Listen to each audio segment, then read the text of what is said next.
Hello and welcome to the CEWA Future Leaders Project Talent Identification Component Trial. My name's Dr. Shane Glasson. I'm the project leader, and I'd like to welcome you to the trial and also to thank you so much for your generosity of spirit and of time. Without you, this project certainly would not be possible.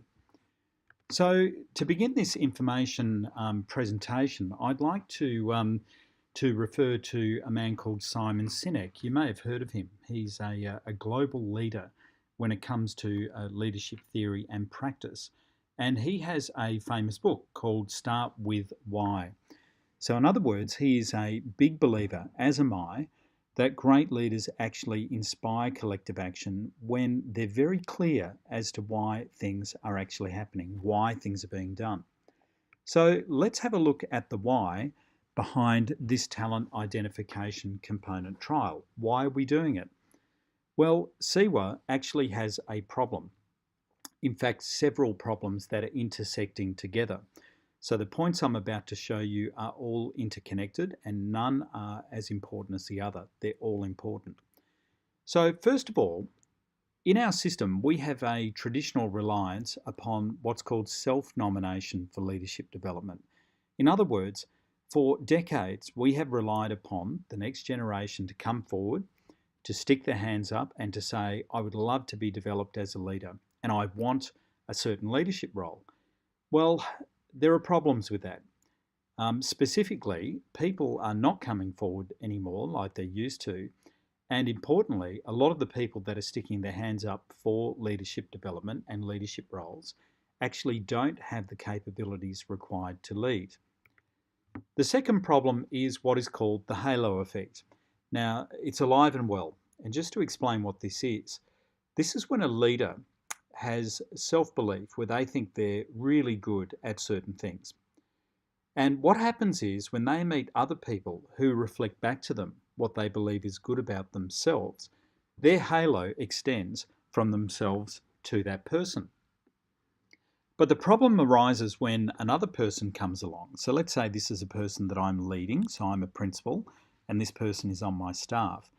And that person actually has a different skill set, which is unique and which is strong. But because it doesn't resonate with what I believe is good about myself, my natural tendency is to ignore that person and not to put them forward or encourage them for leadership development or leadership roles. So that's the halo effect. In addition, we have some very talented people because of the first two dot points who just fail to self-nominate. So they remain completely undiscovered in our system, which is unfortunate. So they're doing great things. They have an absolute stunning skill set. They have great leadership attributes, but they're just unrecognized. They're never discovered. Now, in addition to that, CEWA actually faces, like all educational jurisdictions, increasingly complex times. What I mean by that is, whether you're talking about the introduction of technology in the classroom or the use of social media or industrial relations issues, it's really, really hard to lead in Catholic schools and at the head offices because complexity just seems to be everywhere. And if you don't have the gut for complexity, so if you can't cope with ambiguity and make decisions and really effectively lead change, you're going to struggle as a leader. And finally, we do have an ageing leadership workforce. So in other words, we have a lot of leaders in CEWA, in schools and at head offices who are reaching the autumn of their careers. And within the next 5 to 10 years, they will be in the winter of their careers. They'll be thinking about reaching or exceeding retirement age. So we need to get really proactive as a system and get out there and find the next wave of really high quality Catholic faith-filled leaders. Now, recently as well, Gonski 2.0, the report was released and you may have read it.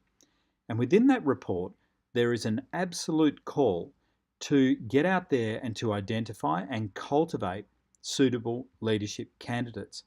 So in some respects, we've been chipping away at this project now for about 2 years. We are ahead of Gonski. We're ahead of the curve, which is fantastic news. It's very positive. And in fact, I sit on a couple of national bodies Now, these are cross-sectoral national educational bodies, and everybody, whether you're in the Department of Education or the independent system, we're all facing the same problems, those dot points that I threw up before. And yet nobody is moving in this direction to identify the next wave of great leaders. So it's with pride that I say to you that we are ahead of the curve nationally as well. And our work is being watched very, very closely by a lot of these other educational jurisdictions. So how are we going to attempt, what's a possible solution to attempt to overcome the issues that I talked about? Well, we're calling this the CEWA Future Leaders Project. And the project actually consists of the three pillars that you can see here on the screen.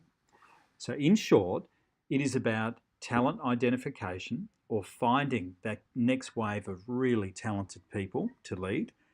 It's about then working with those people post-identification to develop them according to their needs and their career desires. And then it's a matter of encouraging and positioning those people for leadership vacancies that match their very unique skill sets and their career goals. So that's the whole strategy. What we're going to be working on together is the talent identification component. So this is about what you're going to experience in the next little while. So what is the talent ID component designed to do? Well, it's designed to help us uncover what we call our high potentials. In other words, the cream of our organisation when it comes to leadership, our top 5%. So you might be thinking, well, okay, how do high potentials actually look in CEWA? Well, we've done a lot of research, and this is what we've found. We've found that high potentials in our context are absolutely committed to the vision and the values of CEWA. Now, in particular, I want to talk about the person of Jesus Christ here, because ultimately he is our role model. He is the person that we aspire to follow in CEWA, whether we're working in schools, in the classroom, whether we are in school-based leadership roles, or in a head office role. High potentials are also extraordinarily resilient people. And they're very, very open to their learning. They have growth mindsets and they're innovative in their practices. So we're looking for these sort of people.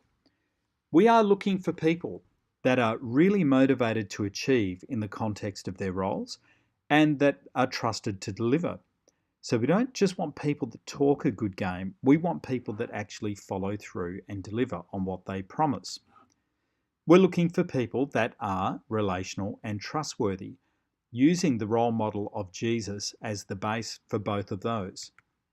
We're looking for people who are able to thrive in really complex, constantly changing environments. So that takes us back to the why that we just talked about. And we're looking for people who are able to effectively lead change in the Catholic tradition in a very special way, again linked with the person of Jesus Christ. So who do we think will want to engage with this talent ID process? Well, the reference groups certainly believe that teachers will be really keen to engage with this process because it's a way for them to get really good feedback, unbiased, unfettered feedback on their leadership potential. But this process is not just about teachers, it's about non-teaching staff. So you might be a front office receptionist in a school or in one of the head offices of CEWA. You might be a grounds person. You might be a lab technician. You might be an accounts person. So this process is also for you to get some high quality feedback about your leadership potential. It is for central office staff and also for school and central office leaders, so those currently in leadership roles, who are seeking to be promoted to a different role. But please note, this process is completely voluntary and it's not a prerequisite for promotion within our system. So in other words, you could go nowhere near this talent ID process and still achieve a leadership role. So let's have a look at what you're about to go through. So on this screen, you can actually see the talent ID process. So there are 3 stages. And I'm going to explain each of these 3 stages in detail as we move through this presentation. So stage 1 is handled in-house and it's called the Future Leaders 360. Now clearly that is a 360-degree review of your leadership potential. Stage 2 is outsourced to our project partner, and they exist in Perth. They're a group called CEWA Consulting, and CEWA Consulting are a group of organisational psychologists. Now their job is to handle stage 2 and 3. So stage 2 is a validated tool that is used worldwide when it comes to selecting leadership talent. More about that later. And stage 3 is a bespoke conversation, a leadership conversation that has been developed for our system. And the conversation takes an hour and a half. It is conducted over the telephone, and it is designed to assess the level of complexity that you are currently handling, as well as a prediction as to how that might develop for you in the next 3, 5, and 10 years. Now, post stage 1, 2, and 3, so we're calling that our Talent ID funnel. If you make it into the high potential group, so you make it through all 3 stages, you will be worked with to engage with development opportunities that suit your career desires and your aspirations, as well as areas that you feel need to be targeted to get you there. Now, it's worth noting at this point that the whole process is bound by a very, very strict confidentiality agreement. So all 3 stages of this process contain data, and the data, if you make it all the way through, actually belongs to you. And the only other people who see that data are myself as a project leader and the org psychs at CEWA Consulting. But we are all bound by the same confidentiality agreement, and it goes something like this. So even if the Executive Director for Catholic Education in Western Australia, Dr. Deborah Sayce, even if she requested your data, my response would be, I need to ask the person first. So I would need to seek your permission in writing. Now, if you said to me, no, I'm not comfortable for my data to be shared, my response to Deborah would be no. And the executive of CEWA are well aware of those confidentiality protocols, and they will adhere to them. So what's your role in this trial? Well, this is what we're hoping. We would like you to test our talent identification funnel to allow us to develop criteria for flow-through from stage 1 to stage 2 to stage 3. And you might be thinking, well, that's well and good, but what's in it for me? Well, actually, the answer to that is there's quite a lot. First of all, you're going to get an opportunity to get your fingerprints, if you like, on the way that we identify, grow, and recruit our leaders. So in other words, you're getting in at ground zero to really have a hand in influencing the way we're going to do things into the future when it comes to identifying leadership talent. And hopefully you agree with me that it's really exciting to be part of that. Secondly, you're going to get a lot of very valuable feedback by going through the different stages of our talent funnel. So even if you exit after stage 1, you're going to get really good, unfettered, objective feedback on your leadership potential, your leadership strengths and gaps. And the idea is you can then target both for development. You are going to be given the opportunity to have your name up in lights, so to speak. So in other words, to be identified as a CEWA high potential. Now that's exciting, particularly if you desire a leadership pathway or you're thinking about leadership positions. It's a great opportunity, as I said, to be elevated in the minds of others in the system. And of course, everybody that goes through this process will receive an opportunity to participate in targeted leadership development. Now that will occur whether you make it into the high potential group or whether you exit our funnel at any of the given stages. And again, more about that as this presentation unfolds. So let's have a look at step 1. So where does it begin? It starts with the Future Leaders 360. And in the next little while, I'm going to talk you through the history behind this tool. So in other words, how we develop this 360 and what is expected of you. So this is what the 360 actually samples. And by the way, all of this is based on research. It hasn't just been created out of the mind of a single individual or a group. So again, we're looking for people that are into learning, that are open and innovative. So they're the first two attributes that the 360 samples. The 360 then samples these two attributes, trustworthy and relational. In other words, the two key ingredients for effective engagement with other people. And of course, when we talk about being trustworthy and relational, it is through the lens of the person of Jesus. The next thing the 360 samples are two attributes known as motivated and reliable. So in other words, really accountable people do these two things. They're very, very motivated to achieve in the context of whatever role they're employed in, and they can be relied upon to deliver.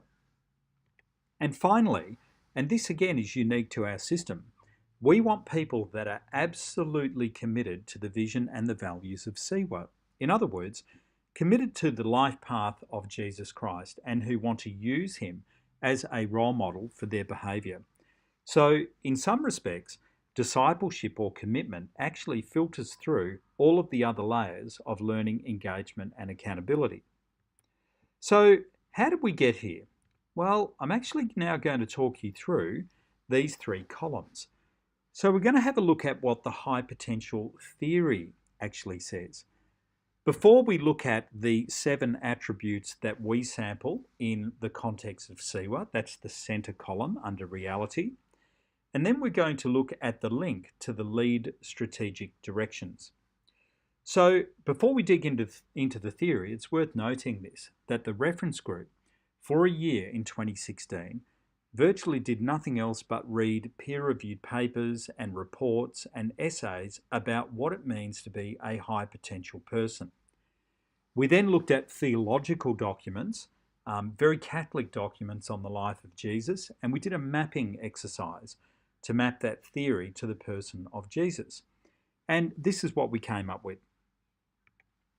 So the high potential theory says that high potentials are really into mastery. Now that word is really misleading. A lot of people hear the word mastery and they think expert. Now it doesn't mean that at all. Mastery actually means that every single day you strive to get better and better at what you do. The high potential theory also talks about this concept of adaptation.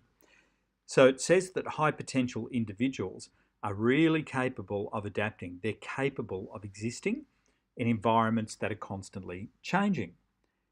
Now, the reference group found that there was a lot of crossover, and we ended up combining mastery and adaptation together, and we called this being open. The literature also talks about these two interconnected attributes, exploration and integration. And what it says is that high potential individuals are really keen to explore different ways of doing things. So for example, if you're a high potential person and you're faced with a problem, you will get out there and explore different ways to solve that problem. Now that could mean that you talk to your colleagues at your school or your head office team, or you might go to colleagues in different schools or different industries. And once you find possible solutions, you play with them, you fiddle around, you trial them, and you work out what is successful and what is not. High potentials then take the successful stuff they're playing with and they integrate it into their normal workflow. So in other words, the way they behave in the workplace actually changes as a result of the exploration process. Now the reference group found crossover, so we ended up calling this being innovative. So when you are open to your learning and you're innovative in your practice, you are a learner. The literature then talks about high potentials being trustworthy. So they can generate trust amongst the people that they are working with. They also model appropriate behaviour. So behaviour that is appropriate for the vision and the values of their organisation. The reference group ended up calling this attribute trustworthy. The literature then talks about high potentials leading with heart. In other words, they are highly relational people. Now in our context, When we talk about being trustworthy and relational, we map that against the behaviour of the person of Jesus Christ. And of course, he was our role model for engaging effectively with other people. Hence the E in lead. High potentials also have very high degrees of motivation. And clearly, we want that as well. So we're looking for people that are motivated to achieve in the context of their role. The high potential literature talks about reliability. In other words, we want people that are reliable, that get the job done. And when you are motivated and reliable, you are capable of being accountable. Hence the A in lead. Finally, the high potential literature talks about these people showing resolute commitment to the vision and the values of their organisations. We want people that are absolutely and resolutely committed to discipleship. So the centre column are the 7 attributes that our 360 degree review is based on. Now it's worth noting here that the reference group then work with the psychometrician to develop 60 questions for those 7 attributes in the centre column. And these 60 questions actually form our Future Leaders 360. So the idea is you select between 7 and 10 people to complete those 60 questions about you, and you answer the questions about yourself online. Our data to date indicates that the survey takes around about 8.5 minutes. So it's a very, very quick survey. And the idea is that all of this information comes together in a report that is then debriefed. So you will experience a Future Leaders 360 debrief. Now, if you are in the Bunbury or the Geraldton Dioceses, near those cities, I'll be doing those debriefs in small groups in a face-to-face manner. And the debrief takes about 3.5 hours. If you are further out and it's not possible for you to travel to the regional centre, I'll be doing a one-on-one debrief with you over the telephone, and it takes slightly less time, around about 2.5 hours. But the point is, you're going to receive a very detailed report in excess of 25 pages with all of the information around your Future Leaders 360. So this is page 1 of your 360 report. So you get an image. We call this a feedback circle for your self-perceptions. Now, please note here that this feedback circle, has the lead framework around the outside. It has the 7 high potential attributes on the inside. And then there is simply an indication of strength as you have answered the 60 questions. So you'll notice that when you answer the survey, the 60 questions are completely jumbled. The report actually brings the 60 questions in line with the 7 attributes. So it lines it up if you like. And on page 2, you get your feedback circle for others.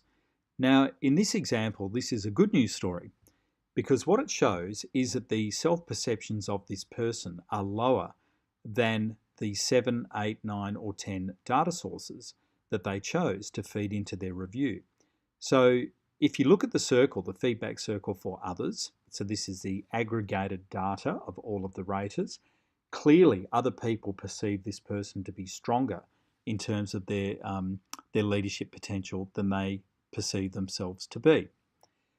So at the end of the debrief, so we then go in and break down the 60 questions and we have a look at where you're strong and we have a look at any gaps that surface.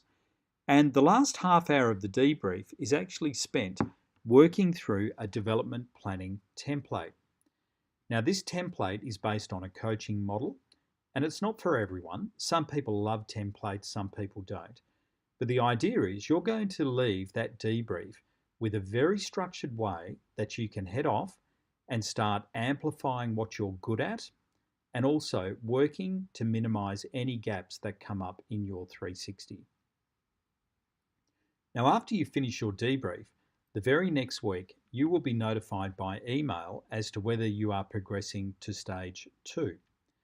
And in the debrief, right at the end, I'll talk to you about how those decisions about progression are made. So you'll be very clear as to whether you have progressed or not and the reasons why. Now, the email will come from the admin assistant for the project, Delana Ramirez. And again, at the end of this presentation, I will give you Delana's name and details. So stay tuned for that at the end. But you might now be thinking, what happens if I don't progress beyond stage 1? What does that actually mean for me? Well, the first thing that happens is you're going to bury your face in your hands, like the image you can see here on the screen. It's very natural. You're probably going to be thinking, I'm a disaster, I'm never going to be a leader, I may as well give up now. Well, my message to you is beware of that negativity bias. Just because certain things might surface in your 360, it doesn't mean that you're no good. It doesn't mean that you don't have leadership potential. And in fact, you're not being judged. So negativity bias occurs. Let's use the 360 as an example, where you have 60 items in your 360. And you might have 57 brilliant strengths and 3 gaps.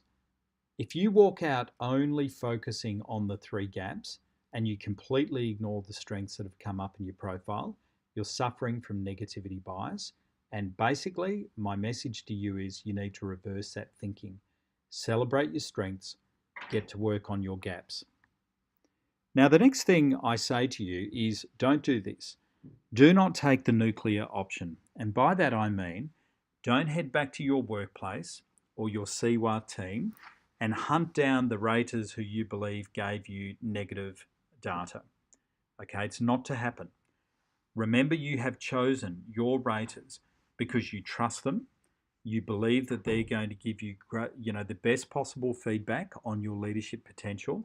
Do not go out and hunt them down or get into an aggressive mode. It's not acceptable. Rather, what I want you to do is go back through your 360 and look at where you're strong. Celebrate those absolute positive shining aspects of your data. Accept your gaps and then do this. Get up. So in other words, pick yourself up off the mattress, drive your own development and have another go. And in fact, we expect this from all existing and future leaders. It's called resilience and grit.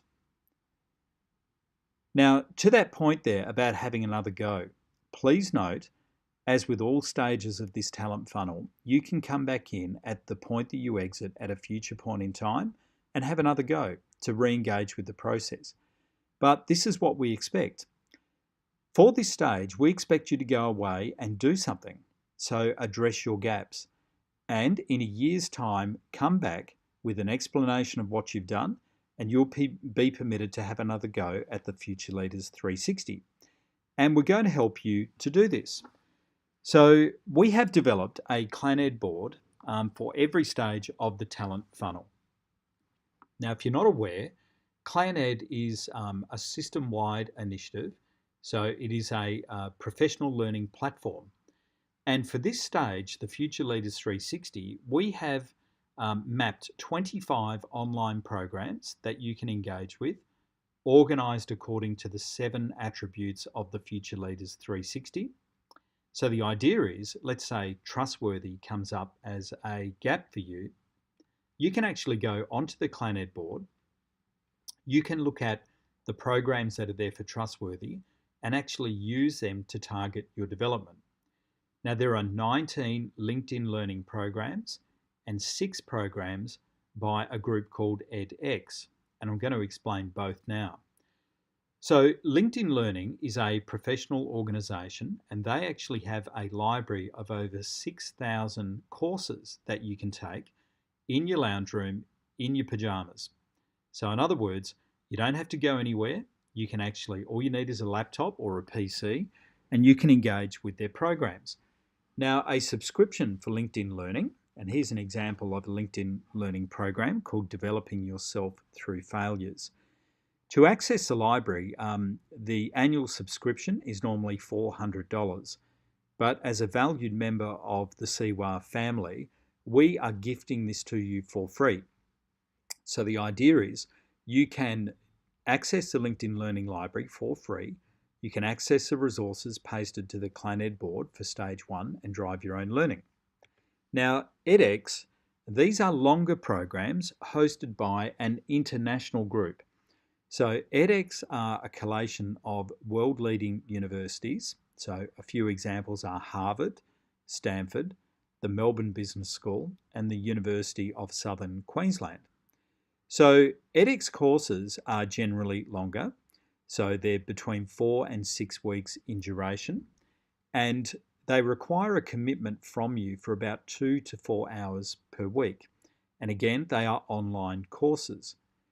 Now, the beautiful thing about edX is that these courses are free.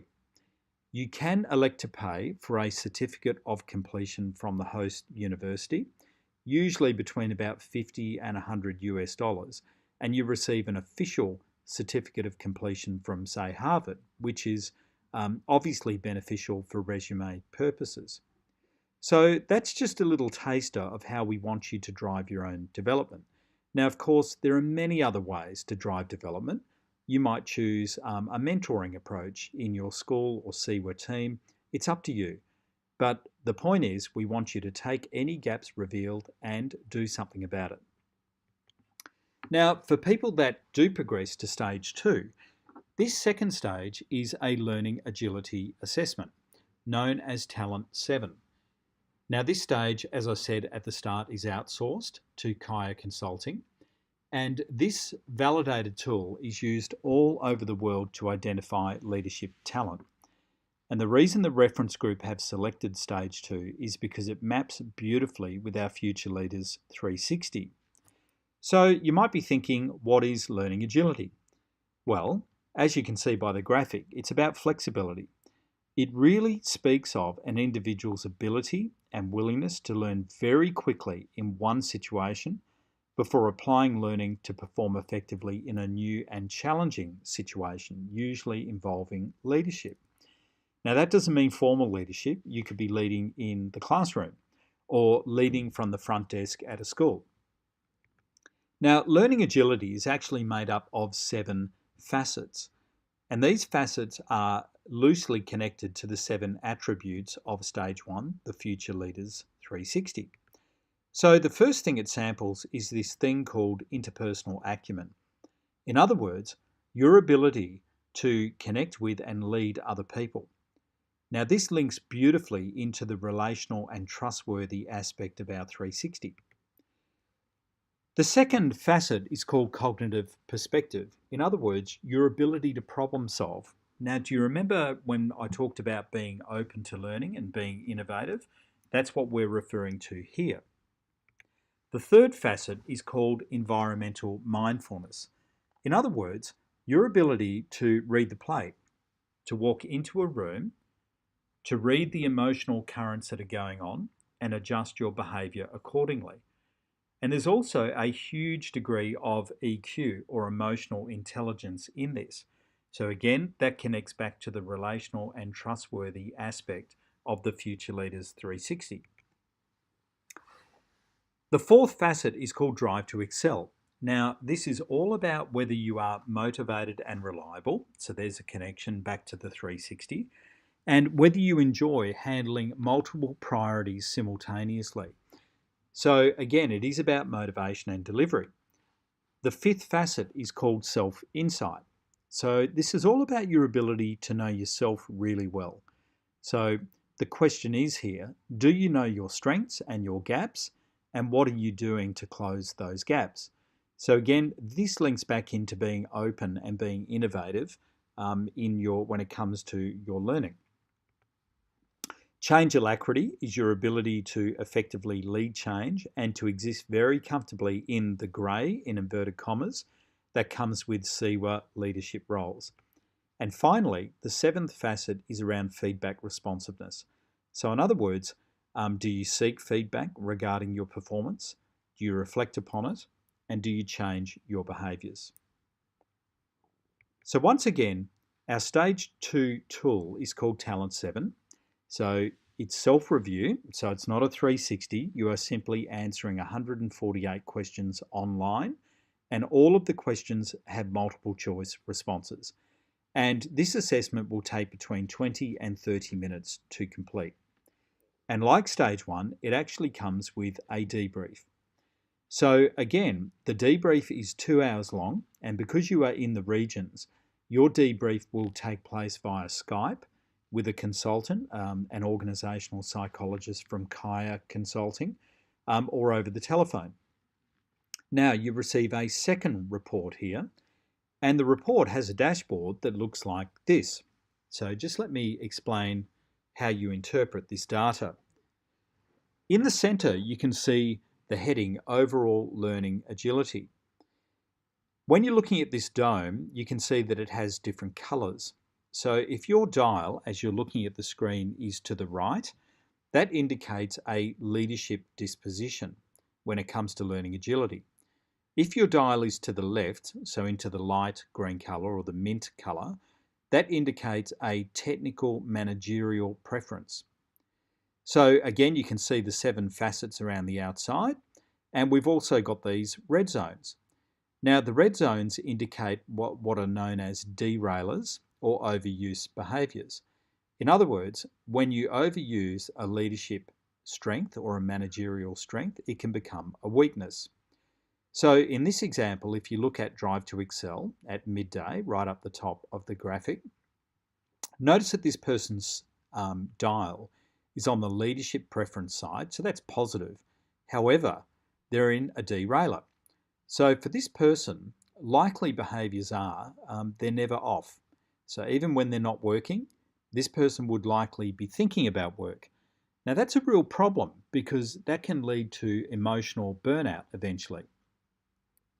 But it's a bigger problem if the person is actually leading a team, because in all likelihood, that person is actually going to burn out the people that they are leading, because simply by modelling that sort of behaviour, other people get the idea that it's an expectation that they should be on 24/7, which is obviously not a good leadership characteristic. So what we're looking for here is largely leadership disposition for learning agility and leadership disposition across those 7 facets. So again, they're the criteria that are applied, and in the debrief, the debriefer will talk you through that. And again, you might be wondering, as with stage 1, what happens if you don't progress?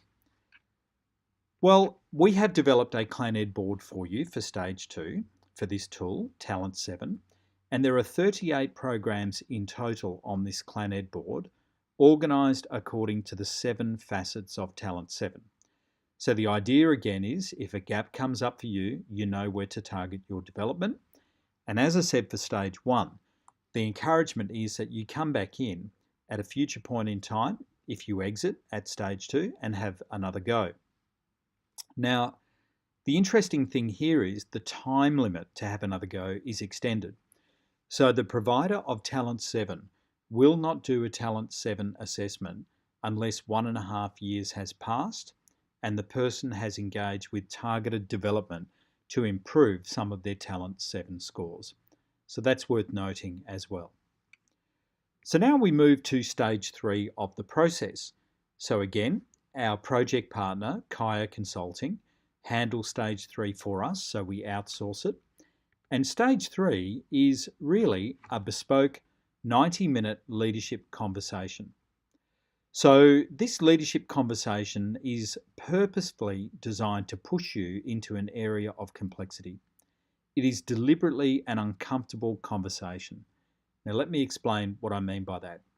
It takes place over the telephone, so there are no visual cues that you would normally get in a conversation. You are simply asked 5 questions in the 90-minute time frame, and there's no prompting. So essentially, you just respond to the questions as you will. Now, it's deliberately an uncomfortable situation because we're trying to assess the level of complexity that you are comfortable in handling. So, what does the interview assess? Well, the examples you use will indicate whether or not you think in multiple dimensions. In other words, if you're talking about a problem that you happen to be dealing with, as an example, the organisational psychologist will be listening for whether or not you're capable of putting all the parts together, the moving parts that are going on in whatever problem that you happen to be talking about. And they're also going to be assessing whether you are thinking in multiple dimensions, so at a strategic and a concrete level simultaneously. So again, they're looking at how you handle issues and problems. It will assess whether you can discern right versus right decisions. So let me explain that. In any situation, a problem, for example, there might be three possible solutions. So how are you at actually picking the best solution out of the three when all three appear to be correct? The next thing that the conversation assesses is your ability to make apt or appropriate and timely decisions. It will assess your ability to go out there and seek and integrate new information as you're trying to solve problems. So again, if you think back to the theory around high potentials, they're into exploration and integration, and that's what this is assessing.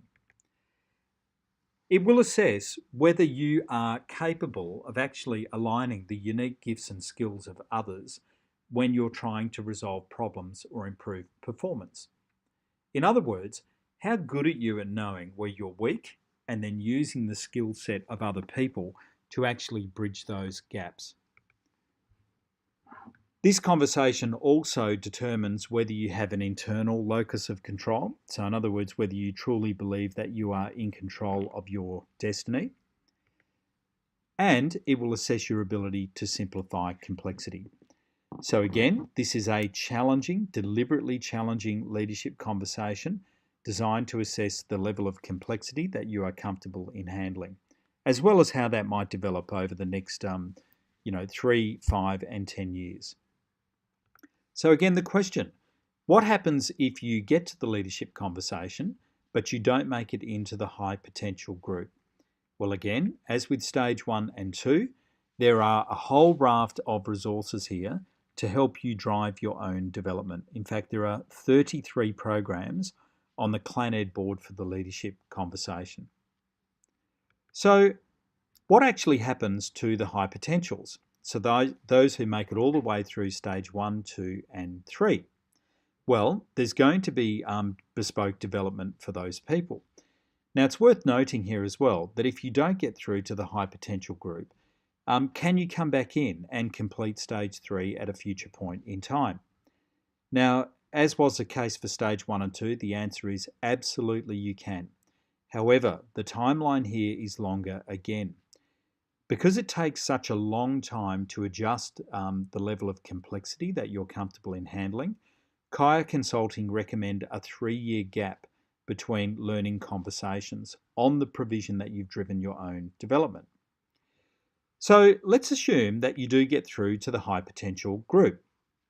Well, immediately we will give you access to a ClanEd board with 20 programs on there, specifically selected for high potential individuals. So if you are really in the mode of driving your own learning through online means, this is your first port of call. But we also recognise that a lot of people don't favour online learning. So they love interfacing and mixing with and learning alongside other high potentials. So we're currently working with the Australian Institute of Management to create 2 very special programs for our high potentials. So the first one is called High Potential 1.0 and the second program is High Potential 2.0. So the idea is if you make it to the high potential group, there will be a 1.0 offering for you immediately. So it'll be by invitation, and again, it's up to you whether you engage with it or not. And the first program will probably be a 3-day program over a semester. High Potential 2.0 will be a program that will extend over a year, and it will probably involve 5 days of face-to-face professional learning. And of course, High Potential 1.0 and 2.0 build upon one another. Now, as that process unfolds, I will be working with you, or a member of the team will work with you, and possibly you may then elect to join one of the programs in the CEWA Leadership Program Suite. So for example, if you have aspiration to be a future principal, you might finish the AIM program and then slot into our Aspiring Principals program, which is a 2-year principal preparation program. So that's just an example of where development could go for you if you're identified as a high potential. So let's now look at the summary and the timeline for you. So the Future Leaders 360 will commence on Monday the 16th of July and it will conclude on Friday the 27th of July. So that's term 3, week 1 and 2. So very soon you should receive an email with a link in there for you to set up your Future Leaders 360. So more about that later.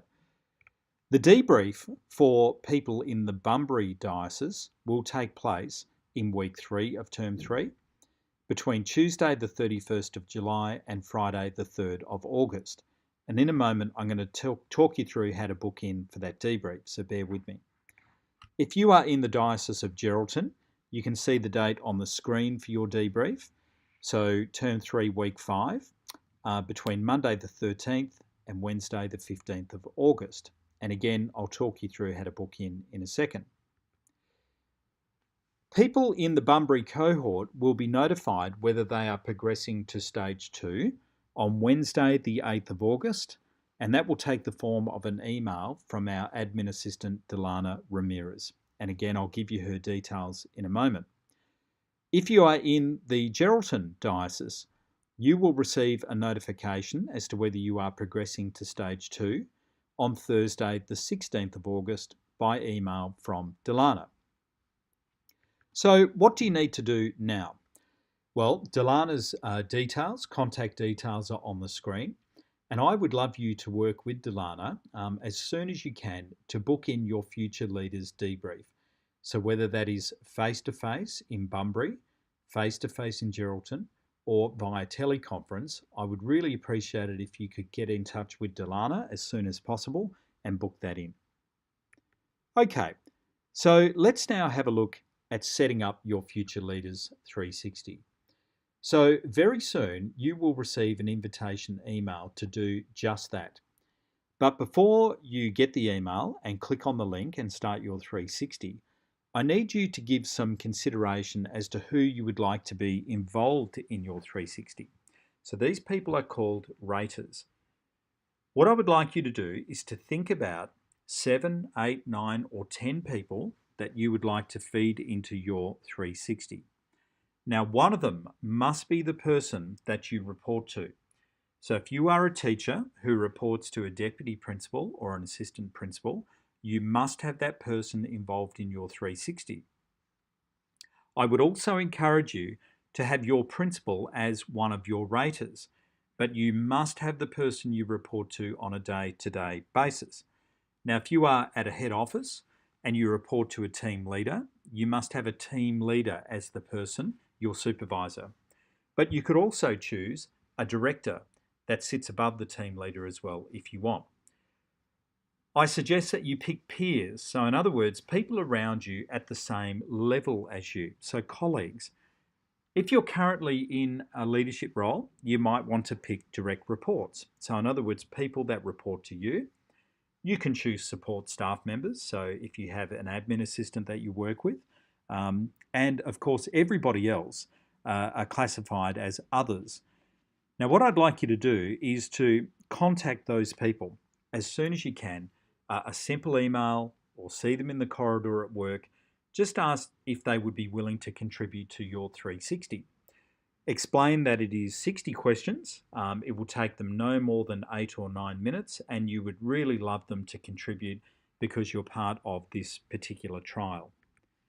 Now, when it comes to raters, if you have changed workplaces in the last 6 months or so, I strongly recommend that you choose people from your old workplace because those people probably know you very well and could contribute effectively to your 360. Please choose people that you trust. And there's a bit of a bold and underlined text on this slide.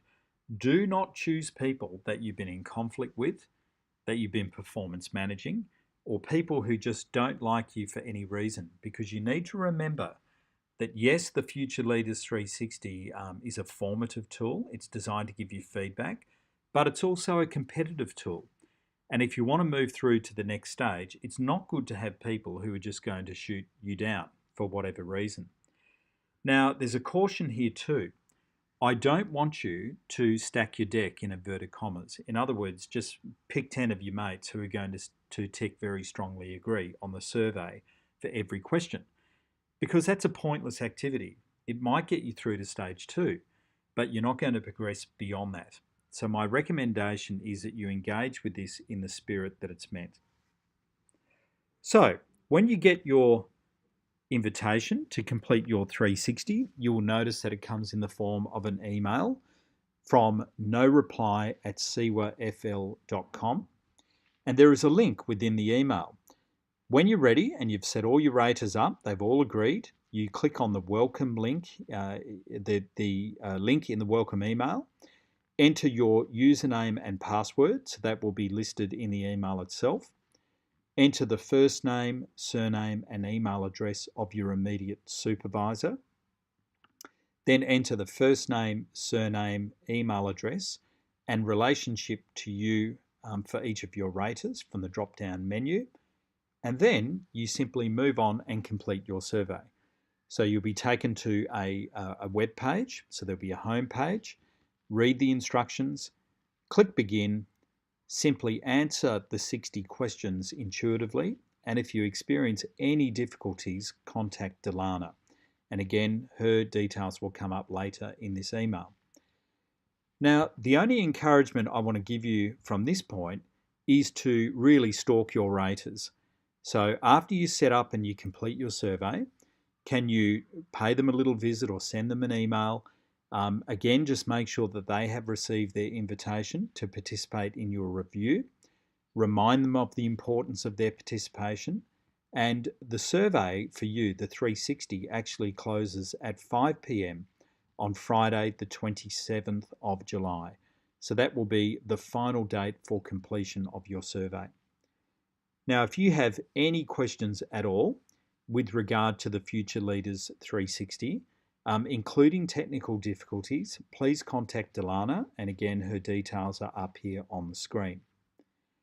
And of course, if you have any questions at all about the Future Leaders project, so including the talent process or any other aspect, please contact me. My details are on the screen. My best contact number is my mobile, so that's 0421 220 486. But again, try me by email if you like as well. So finally, I want to thank you for your attention today. I know it's been a rather lengthy information session. Hopefully that's given you all the background you need for your participation in the Talent ID component of the trial. And again, I thank you so much for helping us further this great system initiative, and look forward to meeting you either face-to-face at your Future Leaders 360 debrief or over the phone. Thank you again.